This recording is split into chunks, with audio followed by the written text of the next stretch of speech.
जय श्री हरि जय श्री विष्णु भगवान। पूर्णिमासी व्रत कथा। द्वापर युग में एक समय की बात है कि यशोदा जी ने श्री कृष्ण से कहा कि हे कृष्ण, तुम सारे संसार के उत्पन्न करता हो, पोषक तथा उसके संहार करता हो। आज कोई ऐसा व्रत मुझसे कहो जिसके करने से मृत्यु में स्त्रियों को विधवा होने का भय न रहे तथा यह व्रत सभी मनुष्यों की मनोकामनाएं पूर्ण करने वाला हो।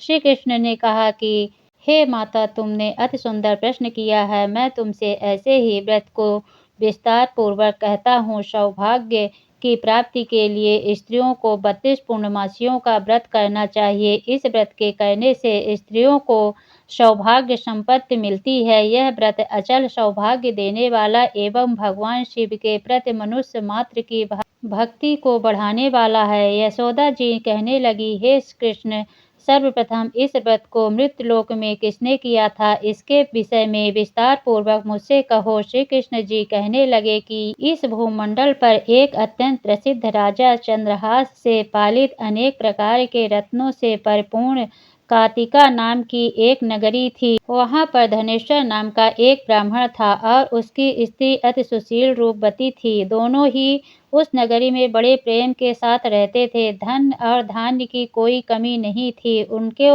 एक बड़ा दुख था कि उनके कोई संतान नहीं थी। इस दुख से वह अत्यंत दुखी रहने लगे। एक समय एक बड़ा तपस्वी योगी उस नगरी में आया। वह योगी उस ब्राह्मण के घर को छोड़कर अन्य सब घरों से भिक्षा लेकर भोजन किया करता था। रूपवती से वह भिक्षा नहीं लिया करता था। उस योगी ने एक दिन रूपवती से भिक्षा न लेकर किसी अन्य घर से भिक्षा लेकर गंगा किनारे जाकर भिक्षान को प्रेम पूर्वक खा रहा था कि धनेश्वर ने योगी का यह सब कार्य किसी प्रकार से देख लिया। अपनी भिक्षा के अनादर से दुखी होकर धनेश्वर योगी से बोला, महात्मन, आप सब घरों की भिक्षा लेते हैं परंतु मेरे घर की भिक्षा कभी भी नहीं लेते, इसका क्या कारण है? योगी ने कहा कि निसंतान के घर की भिक्षा पतितों के अन्न के तुल्य होती है और जो पतितों का अन्न खाता है वह भी पतित हो जाता है। चूंकि तुम निसंतान हो, अतः पतित हो जाने के भय से मैं तुम्हारे घर की भिक्षा नहीं लेता हूँ। धनेश्वर यह बात सुनकर अपने मन में बहुत दुखी हुआ और हाथ जोड़कर योगी के पैरों पर गिर पड़ा तथा अंतर्भाव से कहने लगा, हे महाराज, यदि ऐसा है तो आप मुझको पुत्र प्राप्त का उपाय बताइए। आप सर्वज्ञ हैं, मुझ पर अवश्य ही यह कृपा कीजिए। धन की मेरे घर में कोई कमी नहीं, परंतु मैं पुत्र न होने के कारण अत्यंत दुखी हूँ। आप मेरे इस दुख का हरण करें, आप सामर्थवान है। यह सुनकर योगी कहने लगे, हे ब्राह्मण, तुम चंडी की आराधना करो। घर आकर उसने अपनी स्त्री से सभी वृत्तांत कहा और स्वयं तप के लिए वन को चला गया। वन में जाकर उसने चंडी की उपासना की और उपवास किया। चंडी ने 16वें दिन उसको स्वप्न में दर्शन दिया और कहा, हे धनेश्वर,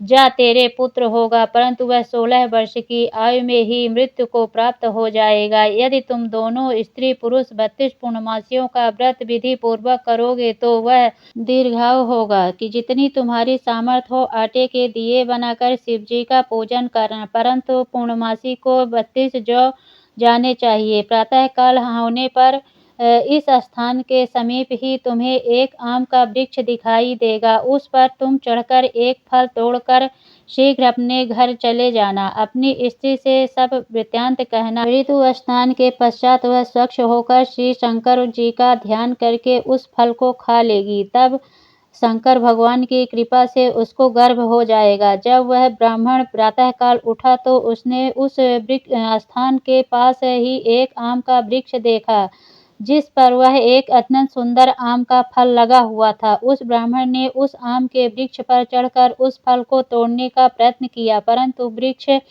पर कई बार प्रयत्न करने पर भी वह न चढ़ पाया। तब तो वह ब्राह्मण को बहुत चिंता हुई। वह विघ्न विनाशक श्री गणेश जी की वंदना करने लगा। हे दयानिधे, अपने भक्तों के विघ्नों का नाश करके उनके मंगल कार्य को करने वाले, दुष्टों का नाश करने वाले, रिद्धि सिद्धि के देने वाले, आप मुझ पर कृपा करके इतना बल दें कि मैं अपने मनोरथ को पूर्ण कर सकूं। इस प्रकार गणेश जी की प्रार्थना करने पर उनकी कृपा से धनेश्वर वृक्ष पर चढ़ गया और उसने एक अति सुंदर आम का फल देखा। उसने विचार किया कि जो वरदान में से फल था वह यही है और कोई फल दिखाई नहीं देता। उस धनेश्वर ब्राह्मण ने जल्दी से उस फल को तोड़कर अपनी स्त्री को लेकर दिया और उस स्त्री ने अपने पति के कथा अनुसार उस फल को खा लिया। वह गर्भवती हो गई। देवी जी की असीम कृपा से उसे एक अत्यंत सुंदर पुत्र रत्न की प्राप्ति हुई, जिसका नाम उन्होंने देवीदास रखा। माता पिता के हर्ष और शोक के साथ वह बालक शुक्ल पक्ष के चंद्रमा की भांति अपने पिता के घर में बढ़ने लगा। भवानी की कृपा से वह बालक बहुत ही सुंदर, सुशील और विद्या पढ़ने में बहुत ही निपुण था। दुर्गा जी की आज्ञा अनुसार उसकी माता ने 32 पूर्णमासी का व्रत रखना प्रारंभ कर दिया था, जिससे उसका पुत्र बड़ी आयु वाला हो जाए। 16वां वर्ष लगते ही देवीदास के माता पिता को बड़ी चिंता हो गई कि कहीं उनकी पुत्र की मृत्यु न हो जाए। इसीलिए उन्होंने अपने मन में विचार किया कि यदि यह दुर्घटना उनके सामने हो गई तो वे कैसे सहन कर सकेंगे। अस्तु उन्होंने देवीदास के मामा को बुलाया और कहा कि हमारी इच्छा है कि देवीदास को 1 वर्ष तक काशी में जाकर विद्या अध्ययन करने और उसको अकेला भी नहीं छोड़ना चाहिए। इसीलिए साथ में तुम चले जाओ और 1 वर्ष के पश्चात उसको वापस लौटा लाना। सब प्रबंध करके उसके माता पिता ने काशी जाने के लिए देवीदास को एक घोड़े पर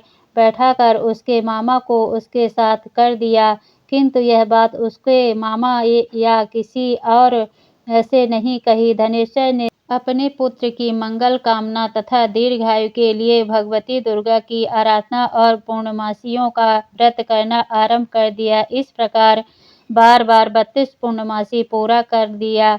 कुछ समय पश्चात एक दिन वह दोनों मामा और भांजा मार्ग के रात्रि बिताने के लिए किसी प्रकार गृह में ठहरे हुए थे। उस दिन उस गांव में एक ब्राह्मण की अत्यंत सुंदरी, सुशील, विदुषी और गुणवती कन्या का विवाह होने वाला था। जिस धर्मशाला के अंदर वह वर और वधू ठहरे हुए थे, उसी स्थान पे देवीदास और उसके भांजे दोनों भी संयोगवश वहीं पे ठहर गए। कन्या को तेल आदि चढ़कर मंडप आदि का कृत्य किया गया तो लग्न के समय वह वर को धनुर्वात हो गया। अस्तु वर के पिता ने अपने कुटुंबियों से परामर्श करके निश्चय किया कि यह देवीदास मेरे पुत्र जैसा ही सुंदर है, मैं इसके साथ ही लग्न करा दूं और बाद में विवाह के अन्य कार्य मेरे लड़के के साथ हो जाएंगे। ऐसा सोचकर देवीदास के मामा से जाकर बोला कि तुम थोड़ी देर के लिए अपने भांजे को हमें दे दो, जिससे विवाह के लग्न का सब कार्य सुचारू रूप से हो सके। तब उसका मामा कहने लगा कि जो कुछ भी मधुरपार्क आदि कन्यादान के समय वर को मिले वह सब हमें दे दिया जाए तो मेरा भांजा इस बारात का दूल्हा बन जाएगा। यह बात वर के पिता ने स्वीकार कर लाने पर उसने अपना भांजा वर बनने को भेज दिया और उसके साथ सब विवाह कार्य रात्रि में विधि पूर्वक संपन्न हो गए। पत्नी के साथ वह भोजन न कर सका और अपने मन में सोचने लगा कि न जाने यह किसी स्त्री होगी। यह एकांत में इसी सोच में गर्म निःश्वास छोड़ने लगा तथा उसकी आंखों में आंसू भी आ गए। तब वधू ने पूछा कि क्या बात है, आप इतने उदास व दुखी क्यों हो रहे हैं। तब उसने सब बातें जो वत्स के पिता व उसके मामा में हुई थी उसको बता दी। तब कन्या कहने लगी कि यह ब्रह्म विवाह के विपरीत हो कैसे सकता है। देव, ब्राह्मण और अग्नि के सामने मैंने आपको ही अपना पति बनाया है, इसीलिए आप ही मेरे पति हैं। मैं आपकी ही पत्नी रहूंगी, किसी और की कदापि नहीं। तब देवीदास ने कहा ऐसा मत करिए, क्योंकि मेरी आयु बहुत थोड़ी है। मेरे पश्चात आपकी क्या गति होगी। इन बातों को अच्छी तरह विचार लो। परंतु वह दृढ़ विचार वाली थी। बोली कि जो आपकी गति होगी वही मेरी गति होगी। हे स्वामी, आप उठिए और भोजन करिए, आप निश्चय ही भूखे होंगे। इसके बाद देवीदास और उसकी पत्नी दोनों ने भोजन किया तथा शेष रात्रि वे सोते रहे। प्रातःकाल देवीदास ने अपनी पत्नी को 3 नगों से जड़ी हुई एक अंगूठी दी, एक रुमाल दिया और बोला, हे प्रिय, इसे लो और संकेत समझकर स्थिर चित्त हो जाओ। मेरा मरण और जीवन जानने के लिए एक पुष्प वाटिका बना लो, उसमें सुगंधित वाली एक नव मालिका लगा लो, उसको प्रतिदिन जल से सींचा करो और आनंद के साथ खेलो कूदो तथा उत्सव मनाओ। जिस समय और जिस दिन मेरा प्राण अंत होगा ये फूल सूख जाएंगे। जब ये फिर हरे हो जाएं तो जान लेना कि मैं जीवित हूँ। यह बात निश्चय करके समझ लेना, इसमें कोई संशय नहीं है। यह समझा कर वह चला गया। प्रातःकाल होते ही वहाँ पर गाजे बाजे बजने लगे और जिस समय विवाह के कार्य समाप्त करने के लिए वर तथा सब बाराती मंडप पे आए तो कन्या ने वर को भली प्रकार से देखकर अपने पिता से कहा कि यह मेरा पति नहीं है, मेरा पति वही है जिसके साथ रात्रि में मेरा पानी ग्रहण हुआ था। इसके साथ मेरा विवाह नहीं हुआ है।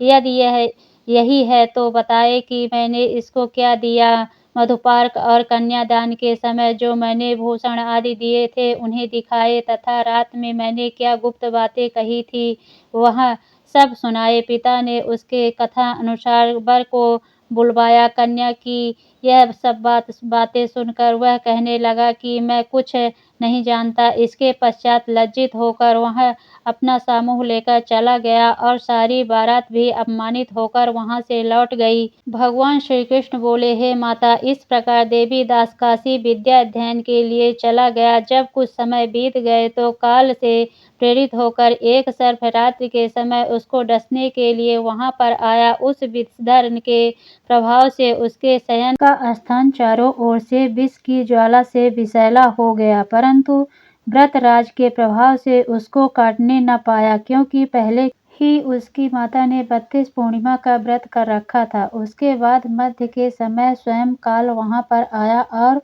उसके शरीर से उसके प्राणों को निकालने का प्रयत्न करने लगा, जिसके वह मूर्छित होकर पृथ्वी पर गिर पड़ा। भगवान की कृपा से उसी समय पार्वती जी के साथ श्री शंकर जी वहां पर आ गए। उसको मूर्छित दशा में देखकर पार्वती जी ने भगवान शंकर से प्रार्थना की कि हे महाराज, इस बालक की माता ने पहले 32 पूर्णिमा का व्रत किया था, जिसके प्रभाव से हे भगवान आप इसको प्राणदान दें। भवानी के कहने पर भक्त वत्सल भगवान श्री शिव जी ने उसको प्राणदान दे दिया। इस व्रत के प्रभाव से काल को भी पीछे हटना पड़ा और देवीदास स्वस्थ होकर बैठ गया। उधर उसकी स्त्री ने उससे काल की प्रतीक्षा किया करती थी। जब उसने देखा कि उस पुष्प वाटिका में पुत्र पुष्प कुछ भी नहीं रहे तो उसको अत्यंत आश्चर्य हुआ और जब वह वैसे ही हरी भरी हो गई तो वह जान गई कि वह जीवित हो गए हैं। यह देखकर वह बहुत प्रसन्न मन से अपने पिता के कहने लगी कि पिताजी, मेरे पति जीवित हैं, आप उनको ढूंढिए। जब 16वां वर्ष व्यतीत हो गया तो देवीदास भी अपने मामा के साथ काशी से चल दिया। इधर उसे ससुर उसको ढूंढने के लिए अपने घर से जाने वाले ही थे कि वह दोनों मामा भांजा वहां पर आ गए। उसको आया देखकर उसका ससुर बड़ी प्रसन्नता के साथ अपने घर में ले आया।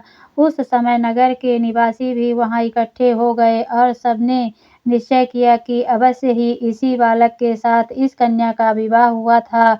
उस बालक को जब कन्या ने देखा तो पहचान लिया और कहा कि यह तो वही है जो संकेत करके गया था। तत्पश्चात सभी कहने लगे कि भला हुआ जो यह आ गया और सब नगरवासियों ने आनंद मनाया।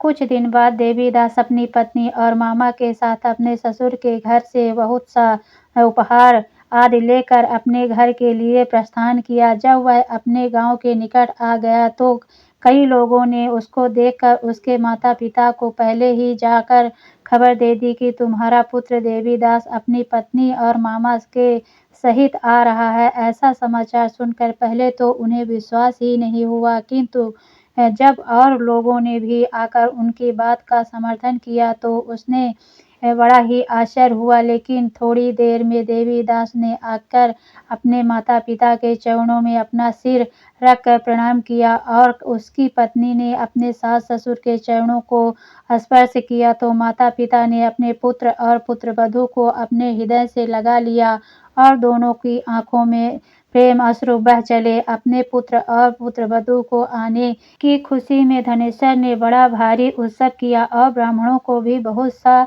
दान दक्षिणा देकर प्रसन्न किया। श्री कृष्ण जी कहने लगे कि इस प्रकार धनेश्वर 32 पूर्णमासियों के व्रत के प्रभाव से पुत्रवान हो गया। जो भी स्त्री इस व्रत को करती है वे जन्म जन्मांतर में वैधव का दुख नहीं भोगती और सदैव सौभाग्यवती रहती है। यह मेरा वचन है, इसमें कोई संदेह नहीं है। मानना यह व्रत पुत्र पौत्रों को देने वाला तथा संपूर्ण मनोकामनाओं को पूर्ण करने वाला है। 32 पूर्णमासियों के व्रत के करने से व्रती की इच्छाएं सभी पूर्ण होती हैं, शिव जी की कृपा से पूर्ण हो जाती हैं। सभी प्रेम से बोलिए शिव शंकर की जय, भोलेनाथ की जय।